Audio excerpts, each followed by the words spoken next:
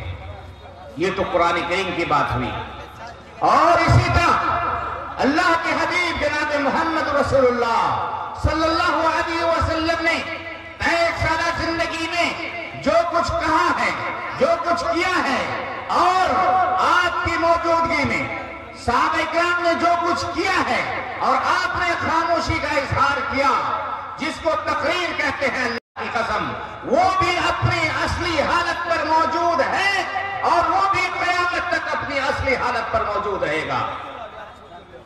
صحابہ کرام کے زمانے کے بعد سے لے کر آج تک لوگوں نے اللہ کے حبیب صلی اللہ علیہ وسلم کی حدیث کے ساتھ بہت زیادہ کھلواڑ کیا، بہت غلط چیزیں ملانے کی کوشش کی، بلکہ ملائی موضوع چیزیں، من گھڑت چیزیں، غلط چیزیں، غلط واقعات، لیکن اللہ کے فضل و کرم سے اس زمانے سے لے کر اس زمانے تک اور قیامت تک اہل علم نے اللہ کے حبیب صلی اللہ علیہ وسلم کی صحیح باتوں کو، صحیح افعال کو، صحیح اقوال کو، صحیح تقریرات کو ایک جگہ جمع کر دیا ہے۔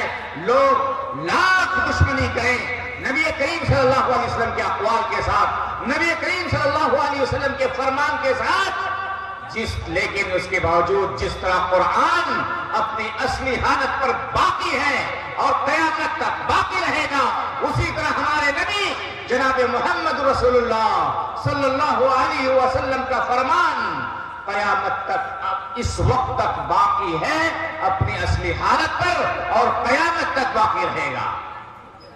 وہ انسان کامیاب ہے، وہ انسان کامیاب ہے، اس انسان کو سعادت ملے گی، اس انسان کو سعادت نصیب ہوگی اس دنیا کے اندر اور اس دنیا کے اندر آخرت کے اندر، جو قرآن کریم کو اور حبیب مصطفیٰ صلی اللہ علیہ وسلم کی سنت کو، حدیث کو مضبوطی کے ساتھ تھام لے۔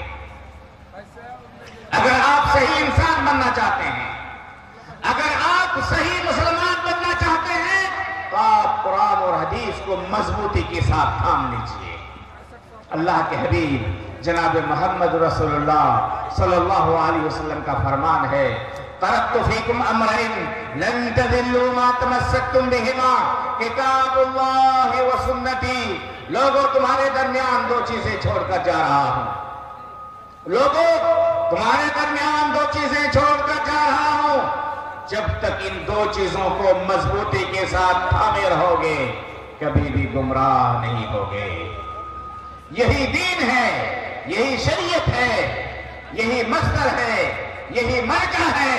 اگر آپ مسلمان ہیں، اگر آپ نے اشہد ان لا الہ الا اللہ و اشہد ان محمد رسول اللہ کا اقرار کیا ہے، تو آپ پر واجب ہے کہ آپ ہر چیز میں، عقائد میں، عبادات میں، معاملات میں، اخلاقیات میں، سماجیات میں، ہر چیز میں قرآن کو مقدم کریں اور اللہ کے حبیب جناب محمد رسول اللہ صلی اللہ علیہ وسلم کی سنت کو مقدم کریں۔ یہ ہے منہج، یہ ہے طریقہ اللہ کے حبیب صلی اللہ علیہ وسلم کا، یہ ہے طریقہ، یہ ہے منہج صحابہ کرام کا۔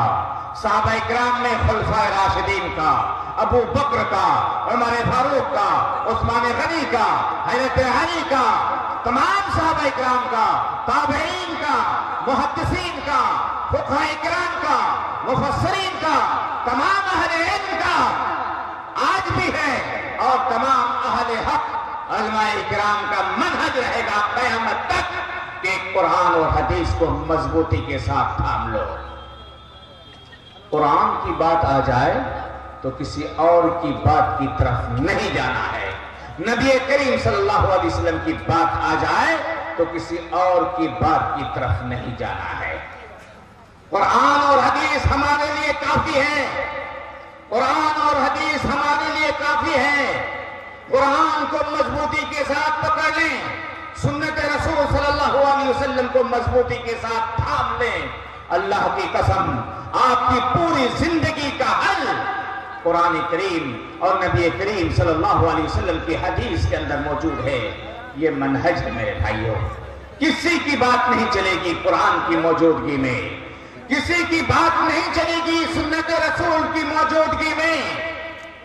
اگر کوئی قرآن کو پا جانے کے بعد، کسی مسئلے کی دلیل قرآن میں مل جانے کے بعد بھی ادھر ادھر چونچ مارتا ہے، ادھر ادھر آنکھ اٹھاتا ہے، دیکھتا ہے کہ ہمارے علماء کیا کہتے ہیں، ہمارے مسلک میں کیا ہے، سمجھ جائیے کہ اس کے دل میں ایمان نہیں ہے، وہ صحیح مسلمان نہیں ہے. صحیح مسلمان وہ ہوتا ہے کہ رب کا فرمان آ گیا وہاں رک گیا، نبی کا فرمان آ گیا وہی رک گیا.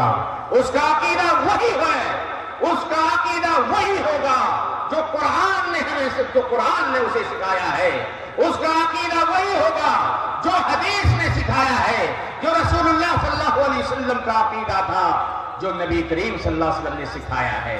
اس کا عقیدہ کسی اور کے عقیدے کی طرف نہیں ہوگا، اس کا عقیدہ اہل کلام کی طرف نہیں ہوگا، اس کا عقیدہ فلسفیوں کی طرف نہیں ہوگا، اس کا عقیدہ صوفیوں کی طرف نہیں ہوگا، اس کا عقیدہ غلط لوگوں کی طرح نہیں، قصہ گو لوگوں کی طرح نہیں، ملاؤں کی طرح نہیں، بلکہ اس کا عقیدہ وہی ہوگا جو قرآن نے عقیدہ بتایا ہے.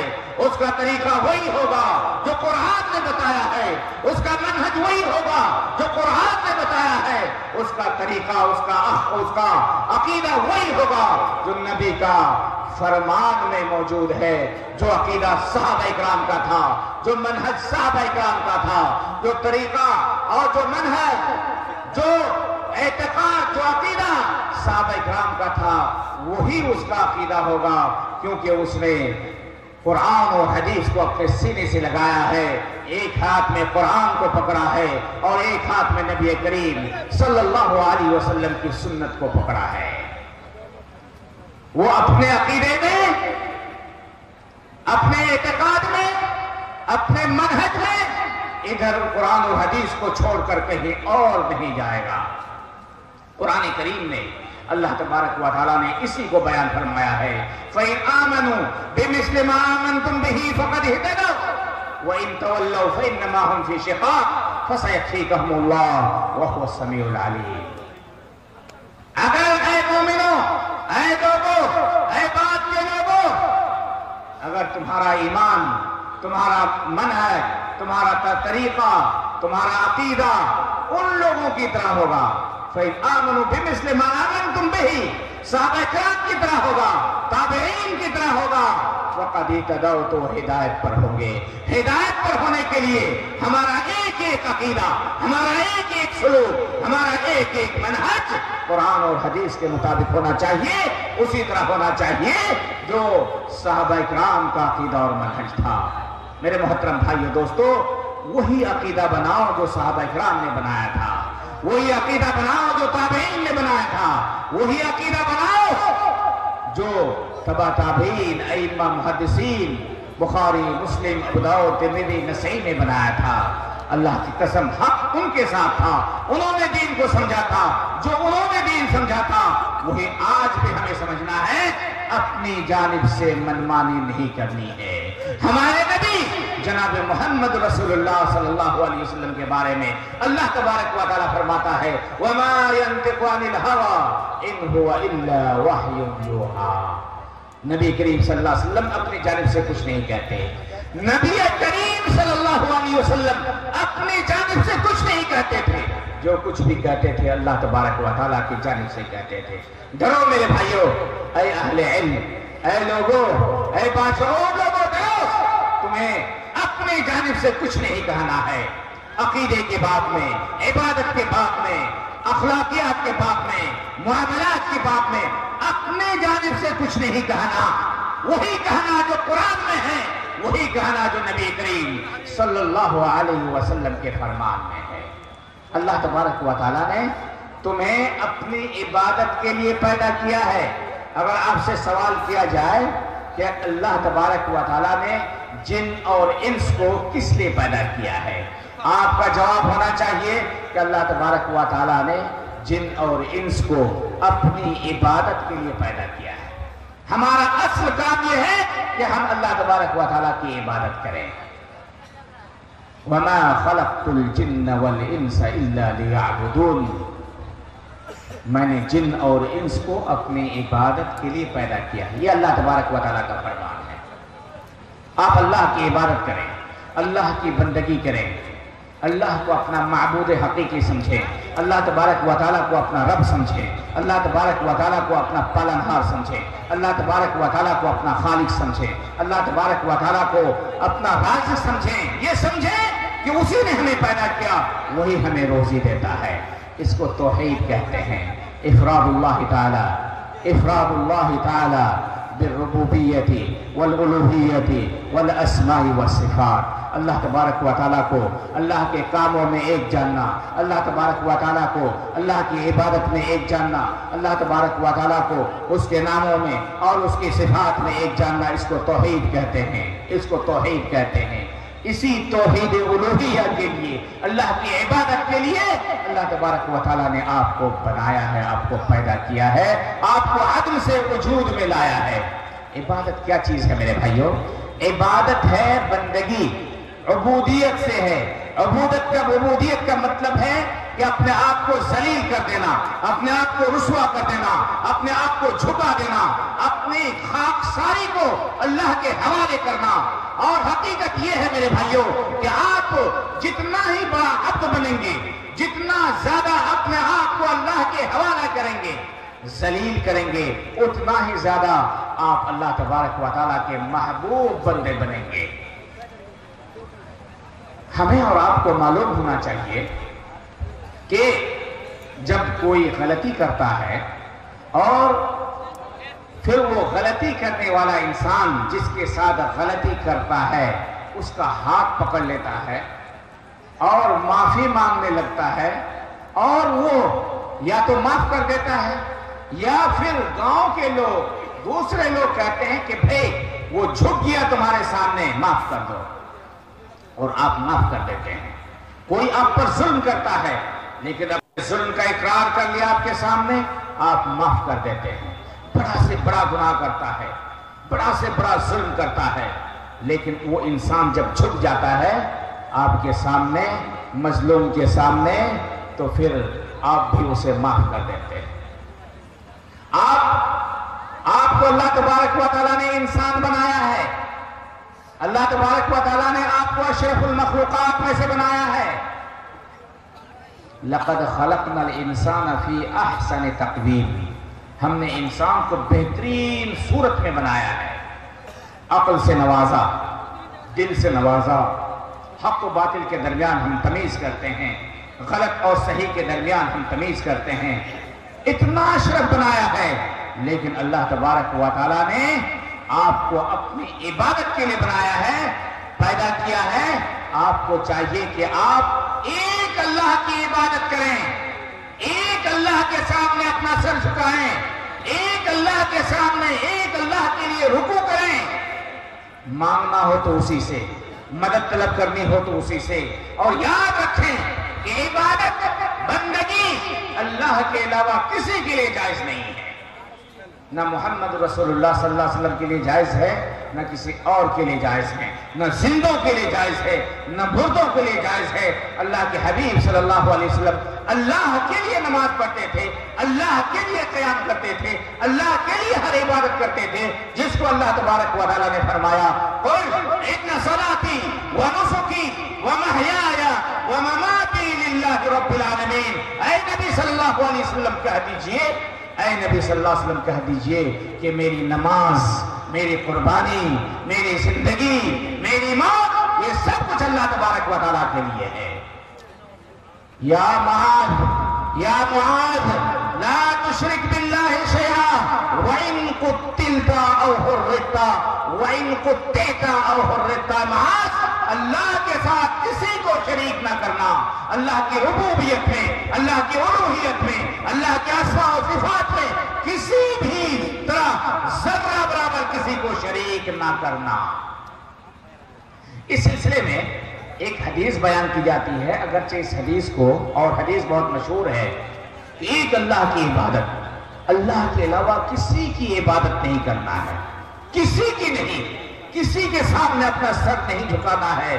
معزز بھائیوں، آپ جب روزانہ 5 مرتبہ اپنی پیشانی کو زمین پر رکھتے ہیں اور سبحان رب العالی کہتے ہیں، سبحان قدوس رب الملائکۃ والروح کہتے ہیں، سبحانک اللہم ربنا بحمدک اللہم اغفر لی کہتے ہیں، اپنی حالت کو یاد کرو میرے بھائیوں۔ آپ اپنے 7 آزاد زمین پر رکھتے ہیں، یوں تو آج قالین ہے، یوں تو آج چٹائی ہے، یوں تو آج سجادہ ہے، مصلی ہے، لیکن اس وقت کو یاد کریں جب ہمارے نبی جناب محمد رسول اللہ صلی اللہ علیہ وسلم مسجد نبوی میں کوئی شروع میں چٹائی نہیں تھی، بارش ہوتی تھی، بارش کا پانی زمین پر گرتا تھا، مسجد کے اندر ہوتا تھا اور وہ مسجد گیلی ہو جاتی تھی۔ اسی حالت میں ہمارے نبی جناب محمد رسول اللہ صلی اللہ علیہ وسلم اپنے 7 اعضاء کو اللہ کے حوالے کرتے تھے، زمین پر رکھتے تھے۔ صحابی کہتے ہیں کہ بارش ہونے کے بعد جب ہمارے نبی جناب محمد رسول اللہ صلی اللہ علیہ وسلم مسجد میں نماز پڑھتے تو آپ کی پیشانی پر کیچڑ ہوتا تھا، گیلی مٹی ہوتی تھی۔ یہ نبی ہے میرے بھائیوں۔ آپ یاد کریں، یہ 7 اعضاء جب آپ زمین پر رکھتے ہیں، اپنی 2 ہتھیلی اور 2 گھٹنا، 2 پیر، اور یہ سب سے اشرف جگہ، سب سے بہترین جگہ، اور یہ ناک جس کو آپ کٹنے نہیں دیتے ہیں، جسے آپ جھکنے نہیں دیتے ہیں، لیکن روزانہ آپ ان 7 اعضاء کو اللہ کے لیے مسجد میں جا کر رگڑتے ہیں، زمین پر رگڑتے ہیں، اس طرح رگڑتے ہیں کہ بسا اوقات آپ کی پیشانی پر سجدے کا اثر ظاہر ہو جاتا ہے۔ اس سے بڑھ کر اور کوئی سنت نہیں۔ کیوں ہمارے نبی جناب محمد رسول اللہ صلی اللہ علیہ وسلم جب قیام اللیل کرتے اتنی دیر تک کھڑے رہتے کہ آپ کے پیر سوج جاتا تھا، پیر آپ کا پھول جاتا تھا۔ کیوں؟ اس لیے کہ اللہ تبارک و تعالیٰ نے اپنی عبادت کے لیے پیدا کیا ہے۔ اور سن لو توحیدو، اے اہل توحید سن لو، اللہ نے تمہیں اپنی عبادت کے لیے جب پیدا کیا ہے تو تم صرف اللہ ہی کی عبادت کرنا۔ جب تم نے گواہی دے دی ہے اشہد ان لا الہ الا اللہ، میں گواہی دیتا ہوں کہ اللہ کے علاوہ کوئی معبود نہیں، میں گواہی دیتا ہوں کہ اللہ کے علاوہ کوئی عبادت کے لائق نہیں، میں گواہی دیتا ہوں کہ میرا معبود حقیقی صرف اللہ ہے، تو پھر ہر چیز کی امید اسی سے رکھنا، کسی اور کی طرف ہاتھ نہ پھیلانا۔ اذا سألت فاسأل اللہ، اذا سألت فاسأل اللہ، جب مانگنا تو اللہ سے مانگنا، وَإِذَا اسْتَعَنْتَ فَاسْتَعِنْ بِاللَّهِ، اور جب مدد طلب کرو گے تو اسی ایک اللہ سے مدد طلب کرنا۔ روزانہ تم کہتے ہو إِيَّاكَ نَعْبُدُ وَإِيَّاكَ نَسْتَعِينُ، اے اللہ ہم تیری ہی عبادت کرتے ہیں اور تجھ ہی سے مدد طلب کرتے ہیں۔ جب تم نے اشہد ان لا الہ الا اللہ کہہ دیا، جب تم بیمار ہوگے، جب تم بیمار ہوگے، اس وقت بھی تم شفا کی امید اسی سے رکھنا، کہنا اللہم رب الناس، اللہم رب الناس اذھب الباس لا شفاء الا شفاءک، شفاءک لا یغادر سقما۔ کہ اللہ اے لوگوں کا رب، تو ہی شفا دینے والا ہے، تیرے علاوہ کوئی شفا دینے والا نہیں ہے۔ تمہیں کسی چیز کی ضرورت پڑے گی تو اسی اللہ تبارک و تعالیٰ سے مانگنا، اس کے علاوہ کسی اور کے چوکھٹ پہ نہیں جانا، کسی اور کے دربار میں نہ جانا، کسی اور سے امید نہ رکھنا۔ وہ ہے، وہ قیوم ہے، وہ ہے، وہ زندہ ہے، جو مرتا نہیں ہے۔ کوئی دنیا میں اللہ کے علاوہ کوئی بھی ذات ایسی نہیں ہے جو کبھی مرے گی نہیں۔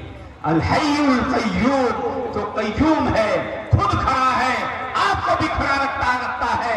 اللہ کی قسم اس کا دامن پکڑ لو جو کبھی بھی مرے گا نہیں۔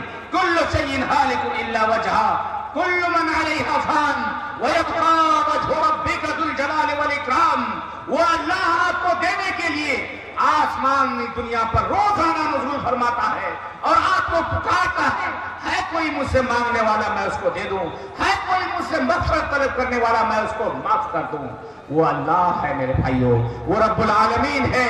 پوری دنیا کے لوگ اگر جمع ہو جائے، لو ان اولکم وآخرکم وانسکم